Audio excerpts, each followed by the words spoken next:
high level. But all of this is actually about infrastructure, because the infrastructure is the thing that makes these things possible. So first, a little bit about my institute, the place I work. The Norwegian Veterinary Institute has a One Health focus, and we work closely with our counterpart, the Norwegian Institute for Public Health. For pathogens, our institute, we handle samples from food and animals, while the NIP handles those from humans. A core part of our mission is to provide independent research-based advice to the government. We're a national reference lab for several pathogens, and as such, it's our responsibility to keep track of these pathogens and know about their occurrence and their current characteristics. We're a fairly small institute. We're around 350 people, and we have people of very diverse backgrounds. Not surprisingly, we have quite a few vets, but we also have microbiologists, epidemiologists, statisticians, and more. For genomics, this means that any system we set up has to be able to accommodate people with very different computational experience. So at the NVI, we started working with genomic data in the early 2010s. We were initially research-focused, and we built batch-style pipelines on the national compute infrastructure. As genomics became part of our routine surveillance, our needs changed. And as many other people, we started building Nextflow pipelines, but we soon realized that this approach didn't really fully meet our needs. The clue was that the people who were most interested in the surveillance results from these pipelines were rarely the ones who could or wanted to run the analysis. Now, having bioinformaticians run the analysis for them did help a little bit, but we were still limited in our ability to interpret the results in context. And that's the clue when it comes to surveillance, to have that work properly.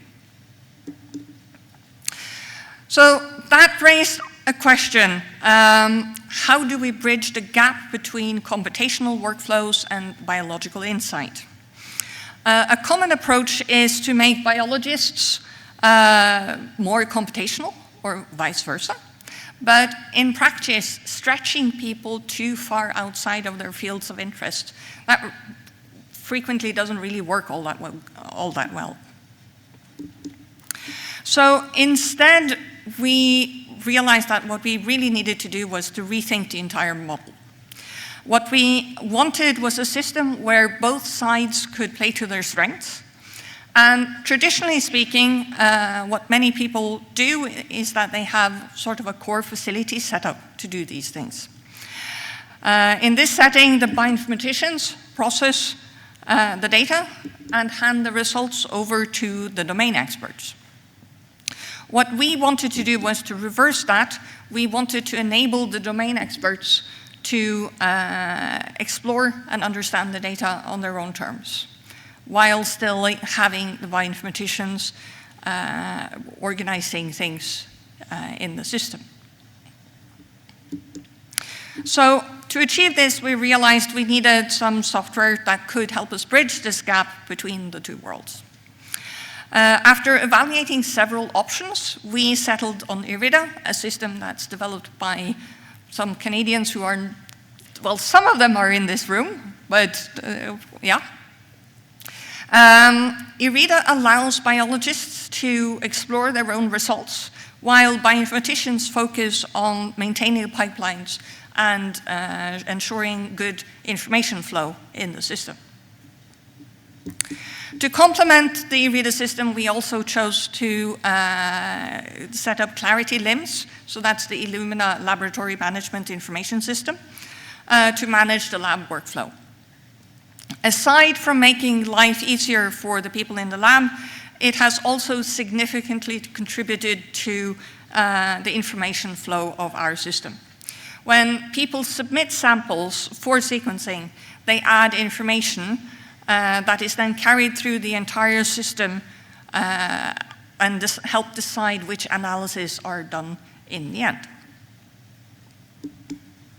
So I just want to add that setting up this system, even when we've used existing software, has required quite a lot of local adaptation.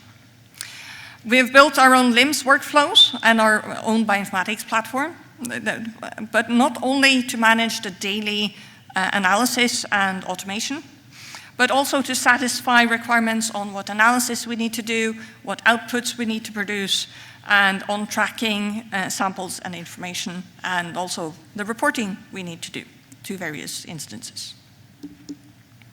So having these systems up and running has been quite beneficial for us. All of our data is centralized and in an interface that enables people to explore their data and make decisions and to do their own analysis. Main feature of this is the line list data view that you can see here. This is very familiar for anybody who's ever used Excel.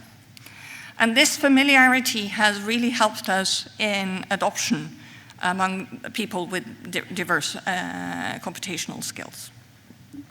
And this means that our users are less reliant on others to access their data and to do analysis.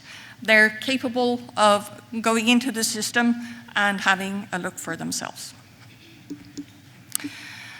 So for a couple of lessons learned, one of our biggest realizations have been that the best tools for research might not be what's the most useful for surveillance. An example here is our AMR pipeline. We use RESTfinder for this because EFSA, the European Food Safety CDC, has standardized on a specific version of the tool and the database. We are mandated by law to report AMR every year, and they have specified this tool and this database, and thus that's what we need to have. We do want to get AMR Finder Plus up to have more up-to-date results, but we haven't gotten there yet. Another thing we've learned is that we have to be very careful and deliberate about updates of our databases. Surveillance is a key activity for us, and that means that we do need to keep things consistent over time. Back to the AMR question again, that means that whenever we do update our underlying AMR databases, we do need to rerun all of our old isolates, just to make sure that an absence of a gene isn't simply a symptom of that gene being absent in the database when we run that particular isolate. And this brings me to the final part of my story. How did we manage to get here? In short, by doing a whole lot of talking. We've spent a great deal of time figuring out what the different people do, and more importantly, why they do the things they do. This has not always been an easy process, but it's been essential for us to understand what's going on and how we can make the system work in practice. And when having such conversations, one thing that needs to be remembered is the difference in background.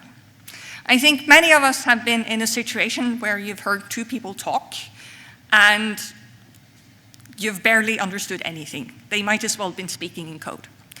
And that's because they are from the same discipline, they have the same background, they're very high up in shared knowledge. The further apart two people are in disciplines, the further down in the knowledge stack you need to go to find a shared ground. More of the basic things have to be explained. And that can be a major challenge when trying to learn from each other.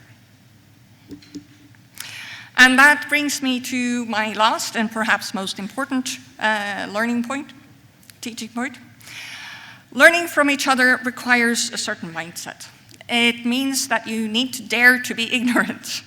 You need to be able to step out of your own comfort zone and try to look at things from somebody else's perspective. Sometimes it's not even enough to have somebody explain things. Sometimes you have to look at their screen with them and see what they're clicking on and figure out why they're clicking on it. It's also very important to dare to ask questions, even about things that seem obvious. And equally important, the person being asked needs to remember that the question, why did you do that, is actually not meant as a challenge.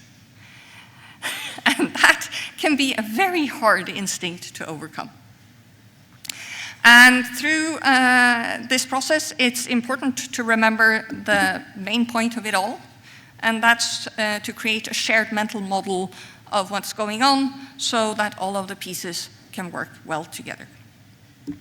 And with that, I'd like to acknowledge some of the people I've been fortunate to have these kinds of conversations with. So as you can see, this is a very diverse set of people that I've collaborated with, and this is not all. And I'd like to acknowledge my institute and also Elixir Norway for helping me to come here today. Thank you.